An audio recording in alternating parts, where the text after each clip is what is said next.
আচ্ছা, আপনার যে ক্যান্সার ধরা হওয়ার পরে আপনি যে চিকিৎসা করেছিলেন অ্যালোপ্যাথিকে, আপনার কত টাকা চিকিৎসা খরচ হয়েছিল? 5 লাখ 6 লাখ। বিশেষ করে আমার সাথে MBBS doctor, DSMS doctor, BSMS ডাক্তাররা আছেন গণস্বাস্থ্য হোমিওতে, এবং আমরা সবাই সহযোদ্ধা হিসাবে নিয়ে কাজ করে আমরা যে সফলতা পেয়েছি তার একটু প্রমাণ আপনাদের সামনে তুলে ধরছি। ভাইজান, আপনার নাম? লিটন দাস। লিটন দাস। আপনার পিতার নাম? বলেন। বলাই দাস। আপনার ওয়াইফের মায়ের নাম? সরস্বতী দাস। সরস্বতী দাস। আপনার ওয়াইফের নাম? ওয়াইফ নাই, বিয়ে করেন নাই? আচ্ছা আচ্ছা।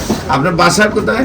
সায়দাবাদ, সায়দাবাদ, পুরান ঢাকা, পুলিশ পাড়ির পেছনে। কিভাবে কোথায় চিকিৎসায় যান, কিভাবে চিকিৎসা আপনার এই রোগ ধরা পড়ে, এবং কোথায় কোথায় চিকিৎসা করেছেন, এবং কিভাবে সুস্থ হয়েছেন একটু দেশবাসীর উদ্দেশ্যে বলেন।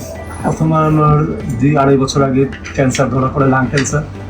ওখানে আমার অপারেশন হয়, একটা লাং চলে যায়, একটা লাং এটা ফেলা যায়, একটা রাখে। আর কেমো দিয়েছিলাম 3-4টা কেমো দেওয়ার পরে আবার 2 বছর পরে এটা ফিরে আসে শরীরে। ডাক্তার বলে আবার কেমো দিতে হবে। তো আমি আর কেমন না দিয়ে আপনার স্বর্ণপূর্ণ আপনাকে ফেসবুকে বিভিন্ন। আপনি প্রথম যখন ডাক্তারের কাছে গেছেন, যাওয়ার পরে ধরা পড়ছে আপনার ক্যান্সার হয়েছে।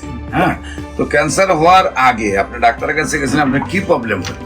আমার কাশি হইতো, কাশি হইতো। কাশি হইতো আর শুকাই যাবে। পর্যাপ্ত পরিমাণে কাশি হইতো। তারপরে ডাক্তার দ্বারা গেছেন, ডাক্তার দ্বারা যাওয়ার পরে দেখা গেল আপনার লাং ক্যান্সার।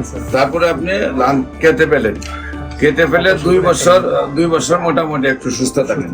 তারপর আবার ক্যান্সার ব্যাক করে আবার কফ টফ সব চলে আসে।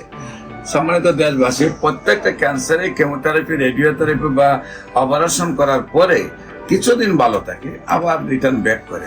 তারপরে আবার অপারেশন, আবার কেমোথেরাপি, আবার রেডিওথেরাপি দেওয়ার পরে আবার কিছুদিন ভালো থাকে, তারপরে আর চিকিৎসায় ধরে না, একসময় মৃত্যুর মুখে ঢেলে পড়ে।